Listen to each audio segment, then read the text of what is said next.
Quand on pense que Joker est un film simple à comprendre, dans l'ensemble c'est le cas. Mais il faut avouer que ce métrage véhicule des idées beaucoup plus viscérales qu'il n'en a l'air. Bienvenue dans Cosense. Le Joker est un personnage à la psychologie complexe, car contraire à toute logique. Et dans cette version, Arthur Fleck souffre d'un problème mental qui l'oblige à rire dans des situations parfois gênantes. Mais ce qu'il faut bien comprendre, c'est que ce rire n'en est pas un. Il n'éprouve pas de joie de vivre, il se sent mal. C'est de la souffrance pure. Il ne sait pas comment être heureux, tout simplement parce que son esprit n'arrive pas à gérer le fait d'exister, comme il dit, le fait d'être humain. Il est clairement victime de sa maladie mentale, mais également d'une profonde dépression. Sans compter que la société elle-même le considère comme un paria. Quand on est incompris de tous, ça aide clairement pas à se sentir bien dans sa peau.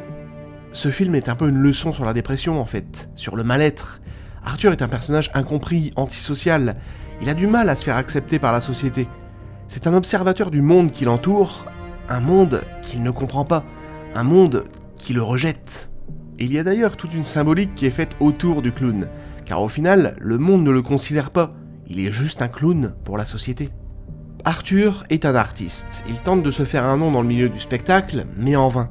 C'est un artiste raté, car son état mental ne lui permet pas de percevoir l'humour comme tout le monde. Ce qui est comique pour lui ne l'est pas pour les autres. Ses blagues sont souvent morbides. La blague « j'espère que ma mort aura plus de sens que ma vie » est clairement une réflexion faite dans un état dépressif. Il est tellement insignifiant pour le monde que sa vie n'a pour lui aucune importance. Il souffre tellement qu'il voit la mort comme un soulagement. Il est donc suicidaire, mais seulement par instant en fait. Il n'a pas de logique dans ses actes. C'est un personnage qui peut être totalement imprévisible. C'est d'ailleurs ce qui se passe lors du meurtre de Murray. À l'origine, il avait pour but de se suicider en direct, de mettre fin à son mal-être sous les yeux de la société.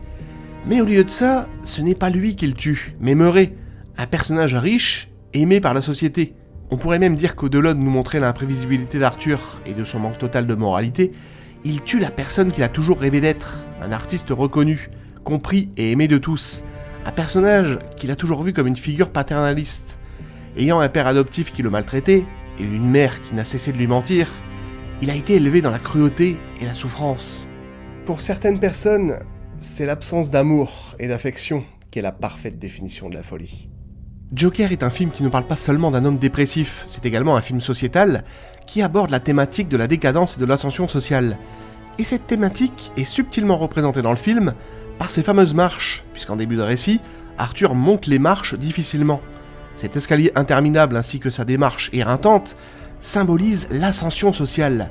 S'il peine tant à franchir ces marches, c'est pour symboliser que sa quête de grandeur dans l'échelle sociale est extrêmement difficile. Et cette séquence fait clairement le parallèle avec une autre scène placée beaucoup plus loin dans l'histoire, où Arthur, devenu le Joker, se met à descendre ses marches en dansant. Cette démarche, beaucoup plus joviale ainsi que sa descente, signifie qu'il accepte sa décadence dans l'échelle sociale. Il ne s'en soucie plus désormais. Ces deux séquences forment donc dans leur symbolique ce qu'on pourrait qualifier d'oxymore. On pourrait même rajouter que la musique, cette espèce de violon désaccordé, fait directement écho à l'acceptation de son déclin. Sans oublier la danse, qui est aussi une symbolique, puisque cette danse si gracieuse est en fait synonyme de liberté. Il danse tout simplement parce qu'il s'est libéré de son statut social décadent, en abrogeant tout ce qui fait de lui un être humain en fait. Ses valeurs morales, ses opinions politiques, ses croyances religieuses, sa capacité empathique. En détruisant toutes ces idées, il s'est libéré de son humanité.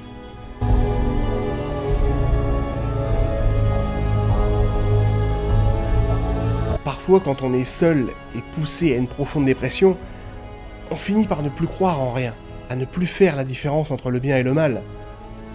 Car même ça n'a plus aucune importance en fait. Et c'est justement ce qui arrive à Arthur, il l'explique d'ailleurs brièvement à Murray lors d'une scène dans le 3e acte. Le clown étant devenu un symbole de révolte sociale, il s'en moque. D'ailleurs, à ce moment du film, il se moque d'absolument tout, car dès l'instant où il a descendu ses marches et accepté sa décadence sociale, il est devenu une personne totalement nihiliste. What's with the face? I mean, are you part of the protest? Or? No. No, I don't believe in any of that. I don't believe in anything. Joker est un film intimiste, car tu peux remarquer que toute l'intrigue se centre uniquement sur le parcours d'Arthur, sur sa psychologie. Le personnage est présent dans chaque scène pour nous donner la sensation d'être dans son esprit, pour nous permettre de le comprendre. Cela étant, son paradigme est tellement chaotique qu'une personne ordonnée ne peut réellement comprendre sa psychologie. Et c'est d'ailleurs ce qu'on peut constater dans la scène finale, avec Arthur, son rire et sa blague psychologique.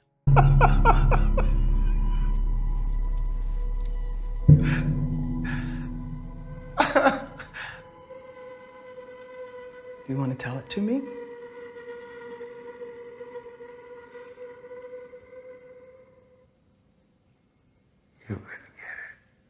La réponse d'Arthur est relativement intéressante, car elle décrit parfaitement sa psychologie.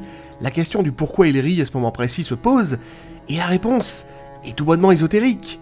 Ayant un esprit peu commun, il rit de son paradigme, un paradigme que la psychiatre ou toute autre personne ayant de l'empathie et des valeurs morales ne peuvent comprendre. Comme je l'ai déjà évoqué, ce qui est drôle pour lui ne l'est pas forcément pour tous ceux qui ont des croyances et des idéaux bien définis. Quand on est face à un esprit comme celui d'Arthur, c'est extrêmement difficile pour les autres de comprendre une personne qui fait croire qu'il a un idéal pour détruire cet idéal quand ça lui chante. Ça ne suit aucune logique en fait. Parlons d'une autre thématique du film, le chaos, car le Joker est fasciné par le chaos. On peut constater une chose intéressante dans cette version, c'est qu'Arthur crée des situations chaotiques malgré lui. Comme lors de cette séquence dans le métro, le chaos qui en résulte a été déclenché par Arthur sans le vouloir. Et comme à ce moment du film, Arthur a embrassé sa décadence sociale, il se complaît totalement dans le chaos, et comme un Joker, s'en amuse. Parce que oui, le Joker est un destructeur sociétal, il est l'incarnation même de l'anarchisme le plus extrême. Mais c'est également un créateur. Et là ça devient intéressant parce que sa création est viscérale. Mais qu'est-ce qu'il crée? Qu'est-ce qui émerge de ce chaos? Une spéciation. Le Joker étant une philosophie, il n'a pas de but physique mais idéologique. Il est là pour créer une nouvelle espèce, pour déshumaniser l'humain, faire ressortir sa plus profonde noirceur. Une espèce qu'il rabaisserait à son niveau de décadence morale, psychologique et sociale. Et ça, c'est une description parfaite de la morale du film, car le peuple de Gotham, un peuple brisé qui se sent exploité par les plus riches, se réunit autour d'une inspiration. Ils ne se réunissent pas pour glorifier un meurtre de sang-froid ou glorifier l'homme, mais plutôt pour glorifier la symbolique de l'anarchie. Un symbole qui conduira un homme du peuple à tuer de sang-froid lui aussi. Au final, ils se réunissent pour glorifier ce que Arthur représente désormais. Ils glorifient l'idéologie du chaos.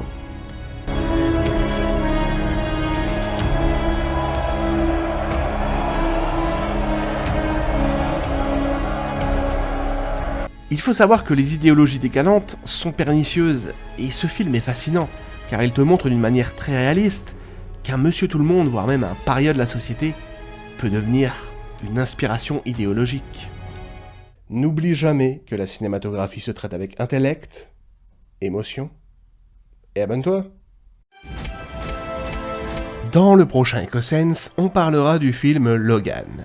N'hésite pas à liker ce EcoSense, à le partager, à me dire ce que tu en as pensé, et tu peux également me rejoindre sur mes différents réseaux sociaux pour plus de contenu.